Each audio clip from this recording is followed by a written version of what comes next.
Welcome back to another episode of the You, Me, and Jesus podcast. We are actually recording this podcast episode while streaming on YouTube, and it's really great to be here with you guys. It is uncomfortable, in some ways as well. And I was asking myself before I started the show, what makes me feel uncomfortable? What is it that I feel uncomfortable about? And when I was focused on the intro, I said, "Oh, I think I feel uncomfortable because I have been disobedient." Right? And I am coming out of being disobedient. And so I just felt like, okay, well, let's just talk about it today. So the topic is, disobedience is sometimes a setback. And, I make my list of podcasts that I want to talk about with this subject. And, most times I'm like, I want to encourage people, yada, yada, yada, all the things. Um, but then I also am like, I want to pull from real life, right? And so just today, when I was thinking about a topic, I said, let's talk about this. I said, I think that because I'm in the midst of it, that I think it will be a blessing to people, but it also makes me uncomfortable. But I'm going to tell you anyway.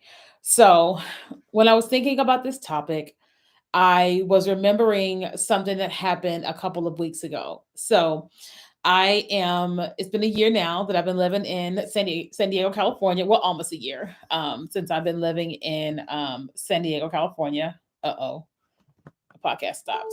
Oh, I'm so sorry, YouTube. Hold on. I got to re-record that. So sorry, YouTube. Was remembering something that happened a couple of weeks Hold ago. on.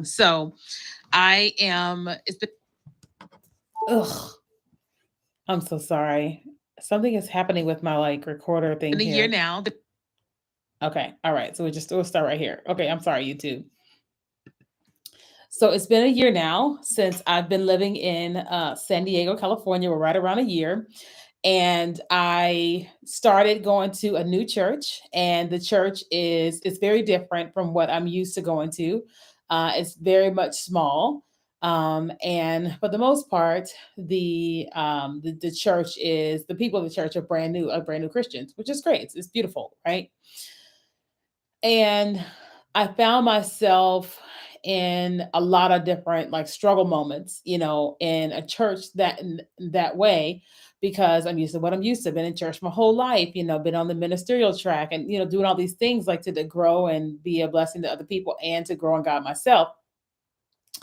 And I had this kind of moment. Well, also, like outside of that church, one of the things that I do on a regular basis is I'm constantly just talking to Jesus, right? I'm constantly writing journal entries, asking him questions, asking for correction, direction, revelation, all the things, And at one point, I can't remember exactly what happened, but at one point, I was like, wanted to figure out how I could be used at this particular church, right? So I can't say that I have been enjoying, you know,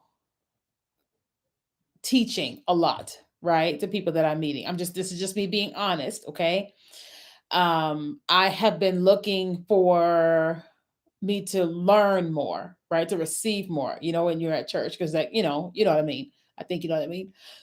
And so I had this moment where I was just like, just like the wrestle back and forth. And then just kind of going to the pastor saying, hey, I would love to be able to pray for people. I feel like here's something that I have. I would love to be able to pray for people. And they don't quite have a prayer ministry yet because they're very new, very small, And I said, okay, okay, okay, okay. Um, but then I realized that there was a person who would always pray over the church every single Sunday, and he would also pray over the pastor. And so when I joined one of the ministries, they just kind of said, "Hey, do you want to come pray with us?" And I was like, "Yeah, sure." And so as a result of me praying with them, I just kind of had this moment where I could feel the Holy Spirit moving in me, and I was trying my best to not what we call manifest, meaning that a lot of times when God is touching me, I will start laughing uncontrollably. I will feel electric shocks. I will feel heat. I will feel air, but all these types of things, like manifestations of like a physical something is happening. And I found myself trying not to do those things, trying not to laugh, trying not to giggle, not to twitch and all these things. And at some point when I was at home, I was talking to God because I was like, I don't feel like I'm actually operating in my full calling. I don't feel like, I mean, I know that I work really hard in my business, but I feel guilty that after working, I have nothing for nothing else, and I sure don't have it for you, me, and Jesus, like this podcast. And I don't think God said this directly, but it was kind of how I felt like He said. But it was like, you're letting everything use you. You are neglecting who you are and who you're called to be outside of business, like take a back seat to making money. And He didn't say it to me that way, but that's kind of how I heard it. And I was just like, yeah, I think He is exactly right. I think that I am so focused on my business because there is a lot going on for my business. And, it's true. But I'm so focused on that I have nothing later for myself, for other people, or for my ministry. Um, and then, but every time I kept thinking about going back to you, me, and Jesus and having this show and all this type of stuff, I just was like, oh, Sundays, I just need to do this on Sunday. And I need to do this and I need to do this. I don't want to go live again on another day, all these things. But then I would gladly do it on Mondays. And it was finally when I had this moment and I just kind of sat there and thought about my You, Me, and Jesus show that I used to do. Not just a podcast, but a live stream show that I used to do on Facebook, and how many people would tune in and get blessed by me, by friends, the folks I would interview, and all that type of stuff. And I was just like, I started to feel guilty, that I had not been doing anything with it for basically forever. Like I can say forever. I would say at least 2 years, probably 2.5 years, doing nothing with it. And I felt terrible. I felt guilty, that I was basically focused on money, that I wasn't doing my ministry assignment. Ouch. Just being honest.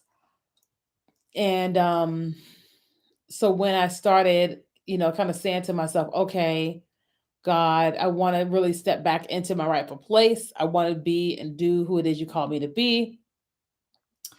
And I think it was that next Sunday or something. I went to church and I went to go pray with them. And as I stood there, was touching everybody because we like when we instead of holding hands, we just kind of touch each other's backs or whatever. Um, I could feel the Holy Spirit moving, and I just said, Kenya, don't shake it. Don't pretend like it's not happening. If you need to not laugh, just laugh. If you need to twitch, just twitch. And I just kind of did that. Um, and when I started praying, I could feel the Holy Spirit really rising up on me. And I was just like, oh, wow, which is awesome. Right. But when I got home, I was like, oh, how do I feel? Oh, I feel empowered being exactly who God says that I am, and praying the way that I pray, doing what it is that I do. But then I still had the guilty feeling, of like, hey, I've been neglecting this for a couple years. And honestly, I'll tell you what happened yesterday. So yesterday I was traveling around, running my normal errands, and sometimes my iPhone just connects and starts playing things. And so it started playing things that were on my iTunes library, and I didn't cut it off. And next thing you know, there was this like a live event that I paid tickets to, but I didn't get a chance to go to because I wanted to go to another event. Both of them were Christian events, but one of them was going to teach me how to walk people through healing and deliverance and all that. I wanted to go to that one. And the one that I missed was a prophetic conference with Sean Bowles. And so, lo and behold, I'm listening. I hear the audio playing in my car, and I'm just sitting in my car doing something random. And I said to myself, I remember that event. Sean Bowles, God gave him my name, what city I lived in, that I was African American, and what it is I do for work. And he gave me this prophetic word. And so I decided to just fast forward to see if that prophetic word was on that part of the audio. And it was. So I just sat there and I said, okay, I want to listen to this. And I listened to him prophesy over me. Now he has that was probably 4 or 5 years ago. when that happened. Okay. Well, no, was it 4 or 5? Let's just say, for conversation's sake, 3 years ago, 4 years ago. Okay. Let's say four. And as I was listening to the prophetic word, he started prophesying about this web series. She's going to have this web series, and it's going to eventually it's going to go to different regions and something with the media, yada yada yada yada. And as I sat there in the car listening to that, I just started to cry. I wasn't boohoo crying, but I was tearing and was crying.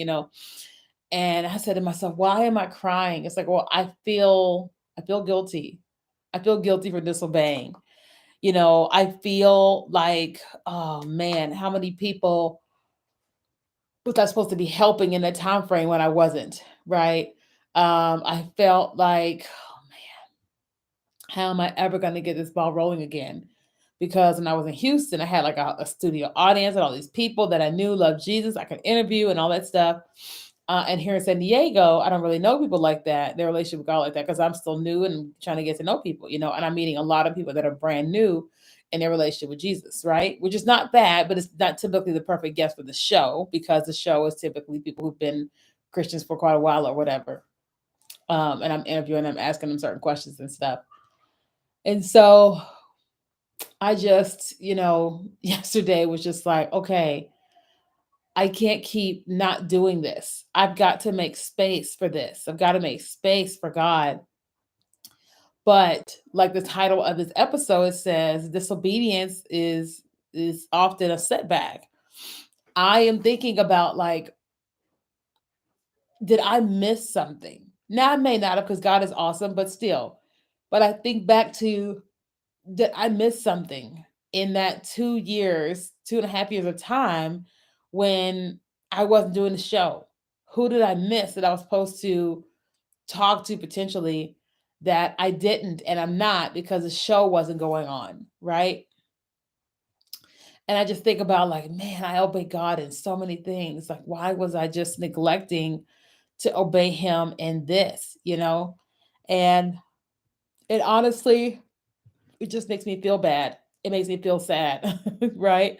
Now, I'm just sharing this because I'm just trying to be honest, because I know that there are probably things or a thing that that God has asked you to do. He's calling you to do, and you may or may not be doing it to the fullest of your ability. And I wanted to tell you that you're not by yourself, that I'm right here with you, right? And so here I am. I'm here today doing this episode, streaming on YouTube, streaming on Facebook, and recorded on the podcast because I'm like, I want to obey God and I want to fulfill the calling he has on my life. I want to help the people that he wants me to help. And that means I have to make space, right? Now, am I set back potentially? I think I am, right? I just do. And it's because of disobedience. I chose to focus on my business, my personal life, getting to San Diego, and less on the show that God invited me to make, to record a few years ago. So I don't have all the answers. I don't have any answers right now because this is me. I'm here after having re listened to that prophecy yesterday.